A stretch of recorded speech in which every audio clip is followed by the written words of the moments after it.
An official International Society of Sports Nutrition position paper covering keto diets notes the ergolytic effects of keto diets on both high and low-intensity workouts.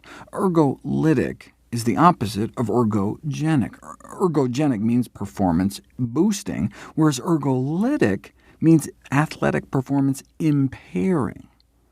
For non-athletes, ketosis may also undermine exercise efforts.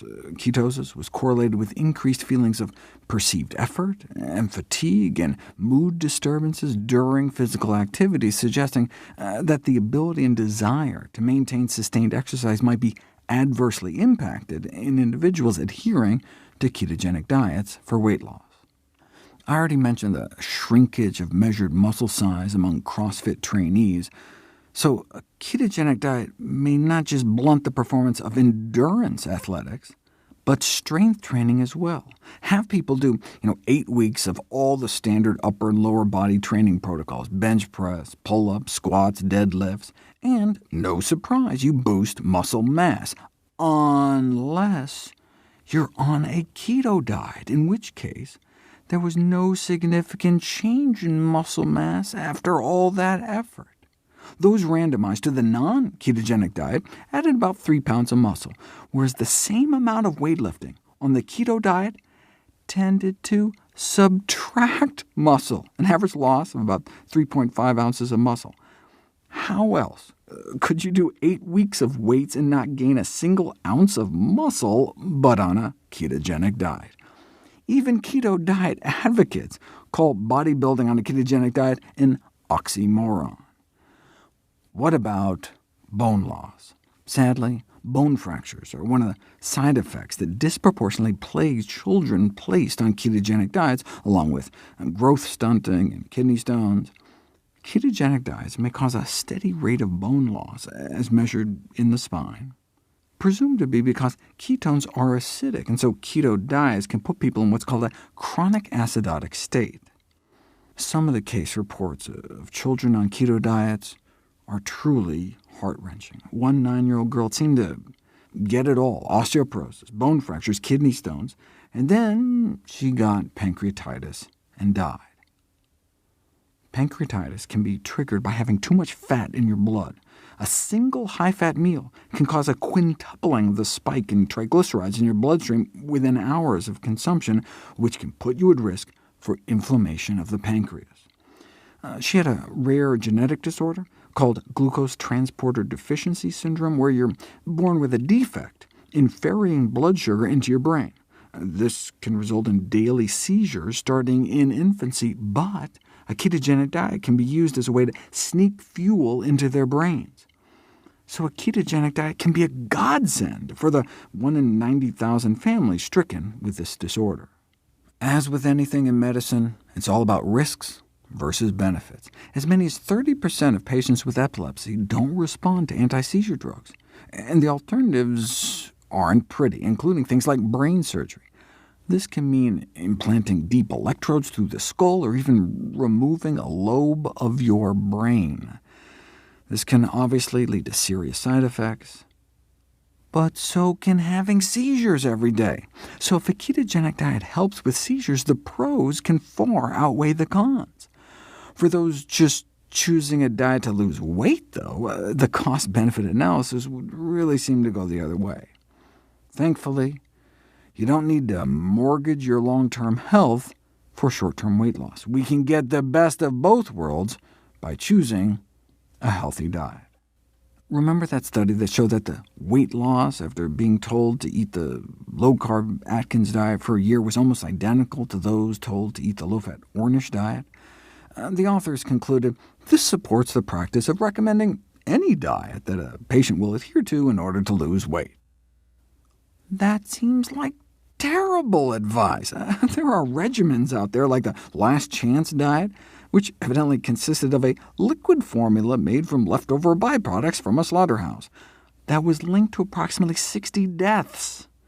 Well, it did promise to change people's lives. An ensuing failed lawsuit from one widower laid the precedent for the First Amendment protection for deadly diet books. It's possible to construct a healthy low-carb diet, or an unhealthy low-fat diet. A diet of cotton candy would be zero fat.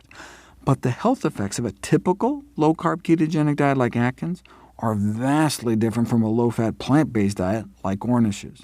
Not only would they have diametrically opposed effects on cardiovascular risk factors in theory, based on fiber and saturated fat and cholesterol contents of their representative meal plans, when actually put to the test, low-carb diets were found to impair artery function. Over time, blood flow to the heart muscle itself is improved on an Ornish-style diet, and diminished on a low-carb diet. Heart disease tends to progress on typical weight loss diets, actively worsen on low-carb diets, but may be reversed by an Ornish-style diet. Given that heart disease is the #1 killer of men and women, recommending any diet that a patient will adhere to in order to lose weight seems irresponsible. Why not tell people to smoke? Cigarettes can cause weight loss too, as can tuberculosis and a good meth habit, but the goal of weight loss is not to lighten the load for your pallbearers.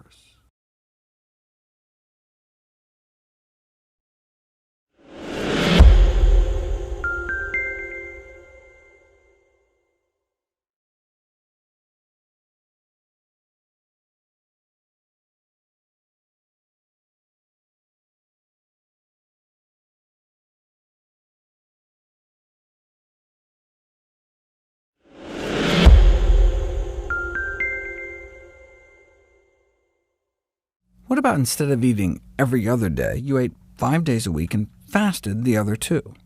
The available data is actually similar to that of alternate day fasting. About a dozen pounds of weight loss was reported in overweight men and women over a 6-month period, with no difference found between those on the 5-2 intermittent fasting regimen and those on a continuous 500 calories a day restriction. The largest trial to date found an 18-pound weight loss within 6 months in the 5-2 group, not significantly different from the 20 pounds lost in the continuous calorie restriction group.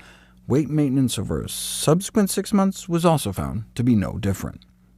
Though feelings of hunger may be more pronounced on the 5-2 pattern than an equivalent level of daily calorie cutting, it does not seem to lead to overeating on the non-fasting days. One might expect going 2 days without food might negatively impact mood, but no such adverse impact was noted for those fully fasting on 0 calories or sticking to just 2 packets of oatmeal on each of the fasting days, which provide about 500 calories a day. Like alternate day fasting, the 5-2 fasting pattern appeared to have inconsistent effects on cognition and lean mass preservation, and failed to live up to the popular notion that intermittent fasting would prove to be easier to adhere to than daily calorie restriction. In fact, fewer subjects on the 5-2 pattern expressed interest in continuing the diet after the study was over compared to the continuous restriction control group, attributed to quality of life issues, citing headaches, lack of energy, and the difficulty of fitting the fasting days into their weekly routine. However, there is yet to be a single 5-2 study showing elevated LDL cholesterol compared to continuous calorie restriction at 6 months or a year, offering a potential advantage over alternate day regimens. Instead of 5-2, what about 25-5, spending 5 days a month on a fasting-mimicking diet? Longevity researcher Walter Longo designed a 5-day meal plan to try to simulate the metabolic effects of fasting by being low in protein, sugars, and calories, with 0 animal protein or animal fat.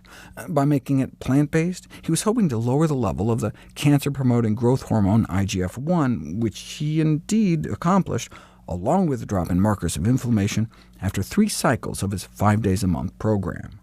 100 men and women were randomized to consume his fasting-mimicking diet for 5 consecutive days per month, or to maintain their regular diet the whole time. After 3 months, the FMD group, the fasting-mimicking diet group, was down about 6 pounds compared to control, with significant drops in body fat and waist circumference accompanied by a drop in blood pressures. Those who were the worst off accrued the most dramatic benefits. What's even crazier is that 3 further months after completion, some of the benefit appeared to persist, suggesting the effects may last for several months.